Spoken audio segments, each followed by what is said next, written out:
जय हिंद दोस्तों, आप देख रहे हैं एग्जाम मेड जी। और इस वीडियो में आपको मेंस रिलेटेड टॉपिक्स के विश्लेषण करूंगा। और जिसमें मैं टॉपिक ले रहा हूं आपका भारत में धार्मिक स्वतंत्रता। ये आपके हमेशा एग्ज़ाम्स में कभी ना कभी प्रश्न इस प्रकार के आते रहते हैं, तो उनको कहीं ना कहीं स्पष्ट करेगा। और आने वाले एग्ज़ाम में जो मेंस एग्जामिनेशन आएंगे उसमें आपके ये काम आएगा।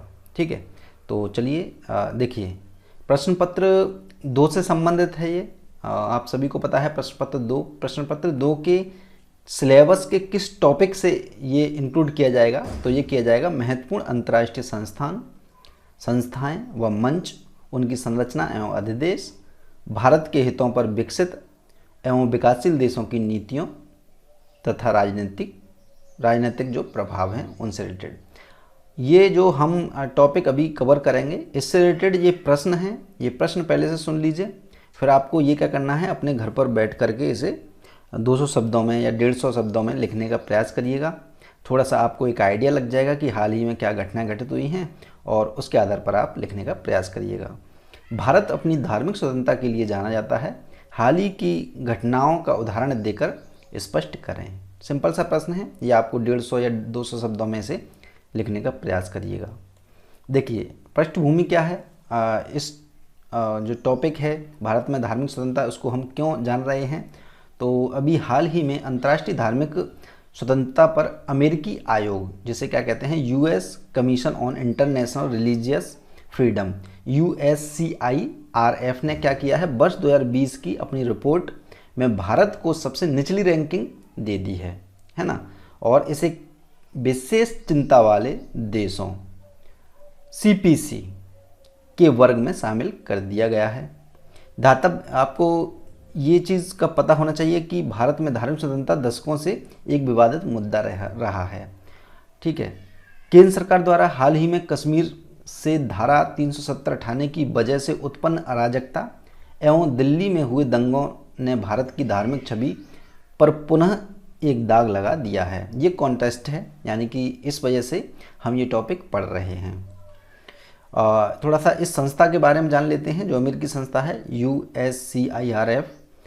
ये मुख्यतः एक अमेरिकी संघीय सरकारी आयोग है, जिसका निर्माण वर्ष 1998 के अंतर्राष्ट्रीय धार्मिक स्वतंत्रता अधिनियम IRFA के आधार पर किया गया है। इसकी प्रमुख जिम्मेदारी क्या है, अंतर्राष्ट्रीय स्तर पर धार्मिक स्वतंत्रता के उल्लंघन से जुड़े तथ्यों और परिस्थितियों की समीक्षा करना है।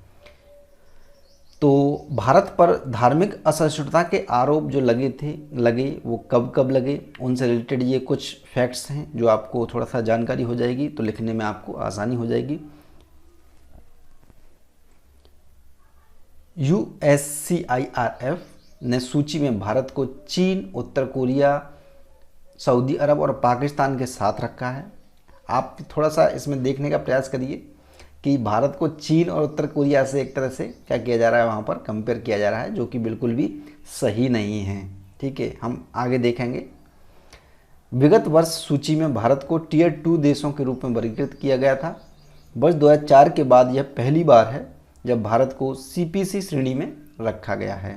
2004 के बाद आयोग ने यह भी सिफारिश की है कि अमेरिकी सरकार अंतर्राष्ट्रीय धार्मिक स्वतंत्रता अधिनियम के तहत भारत के खिलाफ कड़ी कार्रवाई सुनिश्चित करे।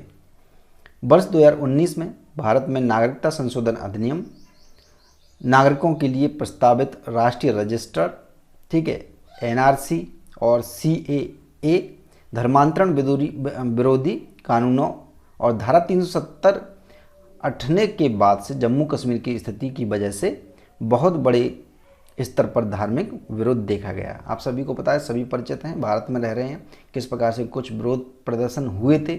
उनको इन्होंने आधार बनाकर ये रिपोर्ट पेश कर दी और कह दिया कि भारत तो बहुत ही धार्मिक रूप से बहुत ही प्रॉब्लमेटिक कंट्री है। रिपोर्ट में भारत पर धार्मिक स्वतंत्रता का उल्लंघन करने वाली राष्ट्रीय स्तर की नीतियों को अध्यारोपित करने के लिए अपने मजबूर संसदीय बहुमत का दुरुपयोग करने का भी आरोप लगाया गया है। पैनल ने अपनी रिपोर्ट में भारत में धार्मिक अल्पसंख्यकों के उत्पीड़न और उनके खिलाफ हिंसा और नफरत फैलाने वाले भाषणों के बहुतायत में पाए जाने का स्पष्ट उल्लेख किया गया है। तो ये क्या है, आरोप लगाए गए हैं कि भारत असहिष्णुता अपना रहा है। लेकिन भारत की प्रतिक्रिया क्या है? केंद्र ने USCIRF की रिपोर्ट को पक्षपातपूर्ण और विवादास्पद करार देते हुए तीखी प्रक्रिया व्यक्त की है और रिपोर्ट की सभी टिप्पणियों को खारिज कर दिया है। ये बिल्कुल निराधार हैं। जो भी बातें कही जा रही हैं एक पक्ष है उसका, ठीक है, ये बात भारत के द्वारा कही गई है। केंद्र ने कहा है कि भारत के खिलाफ पक्षपातपूर्ण और विवादास्पद टिप्पणियां नई नहीं हैं, ये हमेशा से होती रही हैं, लेकिन इस रिपोर्ट में इसकी गलत व्याख्या एक नए स्तर पर पहुंच गई है। पहले भी भारत में लगते रहे हैं कि धर्मनिरपेक्ष नहीं है भारत देश, धार्मिक स्वतंत्रता नहीं है, लेकिन हम और आपको पता है कि सभी लोग यहाँ पर मिलजुल के रहते हैं, ठीक है। भारत विविधताओं का देश है, विविधता होने के बावजूद भी हम एक साथ रह रहे हैं। तो ये किसका उदाहरण है? कहीं ना कहीं सहिष्णुता का ही उदाहरण है, ठीक है। अराजकता देखिए, खाड़ी देशों में कितनी अराजकता फैली हुई है, हमारा देश इतना सुकून से है।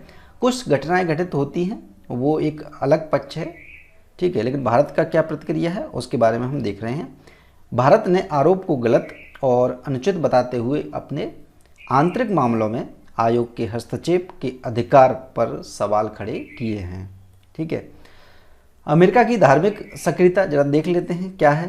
अमेरिका ने इस महीने की शुरुआत में 27 देशों के एक अंतर्राष्ट्रीय धार्मिक स्वतंत्रता गठबंधन इंटरनेशनल रिलीजियस फ्रीडम अलायंस की घोषणा की, जिसका उद्देश्य दुनिया भर में धार्मिक स्वतंत्रता की रक्षा और संरक्षण में एक सामूहिक दृष्टि अपनाना है। 2020 में ही करी है ये, ठीक है। गठबंधन में शामिल होने वाले प्रमुख देशों में Brazil, United Kingdom, Israel, Ukraine, Netherlands और ग्रीस हैं, ठीक है। ये प्रमुख हैं, और भी हैं, 27 देश हैं तो टोटल। नेक्स्ट क्या है, निष्कर्ष क्या निकाला जा सकता है इस चीज़ से? जो एक तरह से आप कहीं ना कहीं उस चीज़ को लिख सकते हो।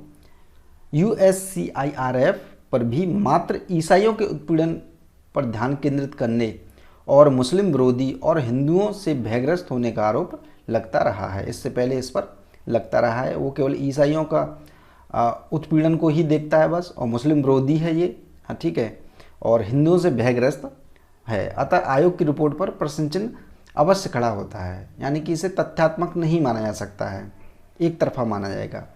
यद्यपि विगत वर्षों में भारत में वास्तव में ऐसे बहुत से आंदोलन और विरोध प्रदर्शन हुए हैं जिनका आधार धार्मिक रहा है, लेकिन फिर भी भारत में धार्मिक स्वतंत्रता अभी भी कायम है और ऐसे मामले कम ही हैं जहां सरकार के द्वारा धार्मिक रूप से विभेद किया गया है। इस प्रकार से क्या कर सकते हो आप, अंत में जो प्रश्न का है उसका निष्कर्ष दे सकते हो और अपने कुछ कॉन्टेस्ट हों उन्हें भी उसमें ऐड कर दीजिएगा। थोड़ा सा धार्मिक स्वतंत्रता के बारे में बता दीजिएगा, धर्मनिरपेक्षता का आप यूज कर सकते हो इसमें। इस प्रकार से ये टॉपिक आपका कंप्लीट हो जाता है। इस प्रकार के टॉपिक मैं आपके लिए लेकर आता रहूँगा और आप इसे लिखते रहिएगा, जिससे, और इस वीडियो को लाइक और शेयर जरूर कर दीजिएगा, दूसरे लोग भी जुड़ सकें, ठीक है। रेगुलर एक वीडियो आपका आएगा जो कि आपके मेंस में काफ़ी काम आएगा, ठीक है। तो आपको क्या करना है, प्रश्न जो आपको दिया था ये वाला, इसको लिखने का प्रयास करिएगा और कमेंट में ज़रूर बताइएगा आपने लिखा या नहीं। जय हिंद, जय भारत, धन्यवाद।